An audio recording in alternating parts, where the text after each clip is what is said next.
के रिश्तों को सुलझाती एक डोर, यानी कि मैं आपका लव गुरु। नमस्कार दोस्तों, मैं हूं युवराज सिंह और आप देख रहे हो मेरा यूट्यूब चैनल लव गुरु युवराज। दोस्तों आशा करता हूं आप लोग स्वस्थ होंगे, मस्त होंगे, अपनी लाइफ को एंजॉय कर रहे होंगे। दोस्तों आप लोग की समस्या आप लोग मुझे भेजते हो, एक विश्वास के साथ भेजते हो कि अगर हम लव गुरु से ये बातें डिस्कस करेंगे तो हमारी प्रॉब्लम को सॉर्ट आउट करके हमें एक नया रास्ता दिखाएंगे, एक अच्छा रास्ता दिखाएंगे जहाँ पे हम अपनी मंजिल को पा सकेंगे। तो ये सब कहानियाँ इसीलिए आपको सुनाता हूँ कि अगर आप कुछ जीवन में गलत होने वाला है तो उससे आप बच सकें। ऐसी कहानी आज आप लोगों के लिए लेके आया हूँ। कहानी है बिहार की। कहानी आपको बताता हूँ, फिर बताऊँगा कि क्या आपको करना है और क्या नहीं करना है।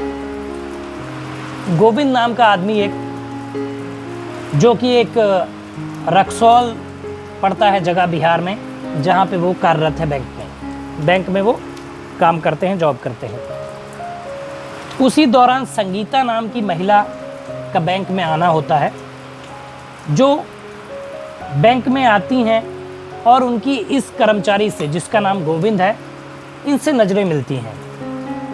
नज़रों ही नज़रों में एक दूसरे को अच्छा लगना हो जाता है, अच्छे लगते एक दूसरे को ये लोग। और फिर जो वो महिला है वो अक्सर बैंक में आया करती है। वो पड़ोसी देश हमारे नेपाल की रहने वाली होती हैं, जो रक्सौल और नेपाल बॉर्डर है वहाँ पे बिहार का।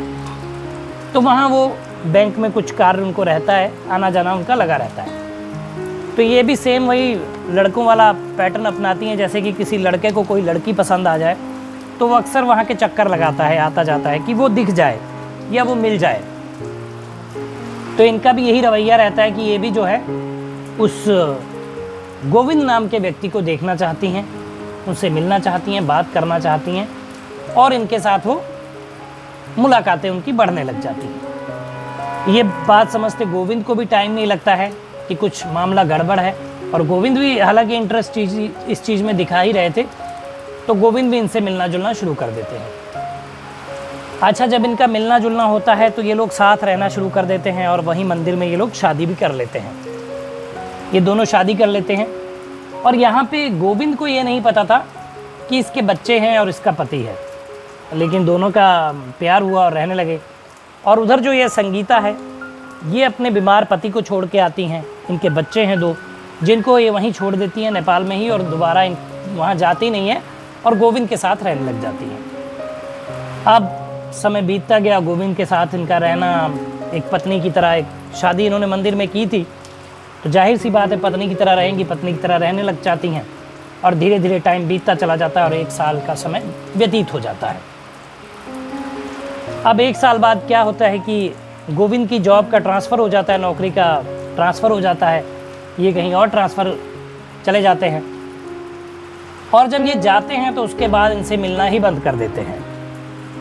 अब ये बहुत परेशान कि भाई उधर अपने पति को छोड़कर आई और बच्चों को छोड़कर आई, पति बीमार भी रहता था, इसी बात से शायद ये परेशान भी रहती थी, थोड़ा इरिटेट रहती थी। और अब जिनसे इन्होंने शादी की और वो भी भाग गए हैं और पता नहीं कहाँ है।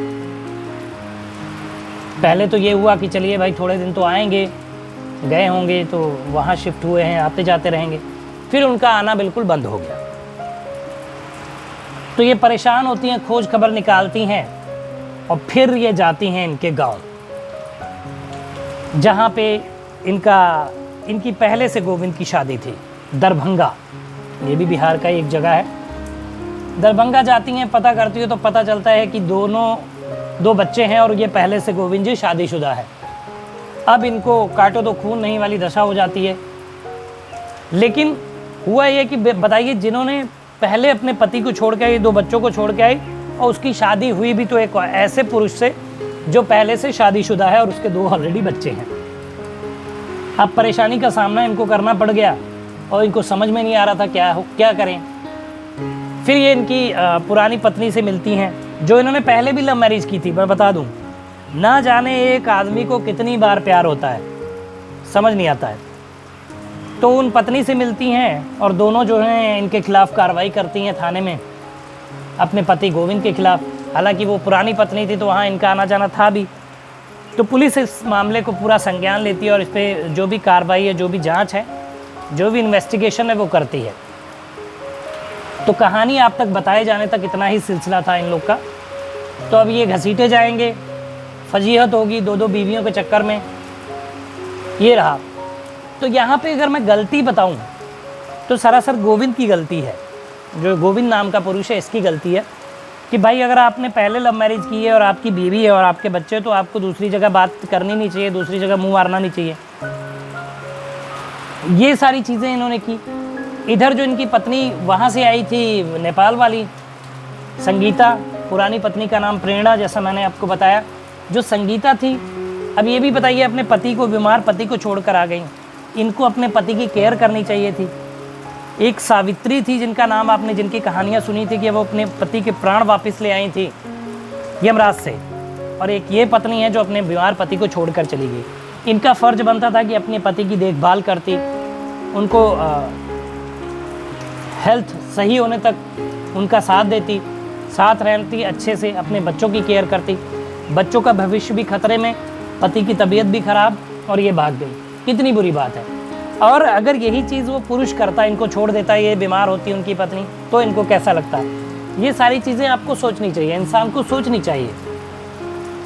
अगर आप किसी के साथ प्यार में और किसी रिश्ते में बंधे हुए हैं तो कम से कम उसकी गरिमा बना के रखिए।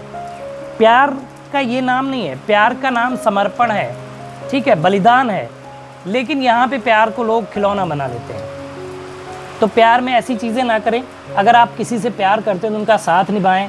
और प्यार के बावजूद जब आपकी शादी हो गई है, जब आपके बच्चे हैं और आपके पति को या आपकी पत्नी को आपके अपने पार्टनर की ज़रूरत है, तब ऐसा आप काम करते हैं, तो बहुत ही निंदनीय कार्य है ये, और बहुत ही दुख की बात हो जाती है आपके पार्टनर के लिए। तो मेरी यही सलाह है कि ऐसी चीज़ें ना करें। जहाँ आपने शादी की है, प्यार करने के बाद शादी की है, उस परिवार को हंसता खेलता रखें, अपनी जिम्मेदारियों का निर्वाह करें और वहाँ पे अपना साथ दें। तो ये थी कहानी। तो दोस्तों, अगर आप किसी समस्या में हैं तो नीचे मेल आईडी फ्लैश और इस पर मेल कर दीजिए, मैं आपकी प्रॉब्लम को सॉर्ट आउट करने की कोशिश करूँगा। तो दोस्तों बताइएगा वीडियो कैसा लगा, कमेंट करिए, शेयर करिए और चैनल को सब्सक्राइब करिए। मिलेंगे अगली वीडियो में, तब तक मुस्कुराते रहिए, खुश रहिए, क्योंकि जीवन बहुत छोटा है। धन्यवाद।